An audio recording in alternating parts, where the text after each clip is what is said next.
मुंगेली में छत्तीसगढ़ जनता कांग्रेस के मुखिया अमित जोगी के रैली निकालेगी और शंखनाद हुई चुनावी अभियान के। अवैया विधानसभा चुनाव ल लेकर छत्तीसगढ़ में भाजपा और कांग्रेस के संगे संग क्षेत्रीय राजनीतिक दल मन घलो अपन तैयारी शुरू कर दी हवे। यही कड़ी में जनता कांग्रेस छत्तीसगढ़ के पदाधिकारी और कार्यकर्ता मन आज मुंगेली में रैली निकालिन। ए बेरे में पार्टी के अध्यक्ष अमित जोगी के कहना से कि कांग्रेस और भाजपा दोनों के कार्यकाल में छत्तीसगढ़ के जनता के शोषण की घटना ला प्रदेश के जनता लगातार देखा थे। यही पाए कि अब यहाँ के मतदाता मन क्षेत्रीय राजनीतिक दल के समर्थन करे के विचार करत हैं। उनकर कहने से कि कांग्रेस के नेता मन जहाँ अपन आला कमान ला खुश करे में राज्य के जनता के उपेक्षा करत हैं, उन्हें भाजपा सरकार के 15 साल के कामकाज में लगातार घोटाला और भ्रष्टाचार होत रही से।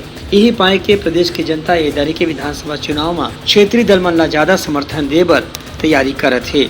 उनकर कहने से कि विधानसभा चुनाव में भले ही उनकर पार्टी ला ज्यादा सीट या वोट झन मिले, लेकिन उनकर पार्टी है जनता के समर्थन जरूर हासिल करी। ब्यूरो रिपोर्ट उत्तलंघा न्यूज।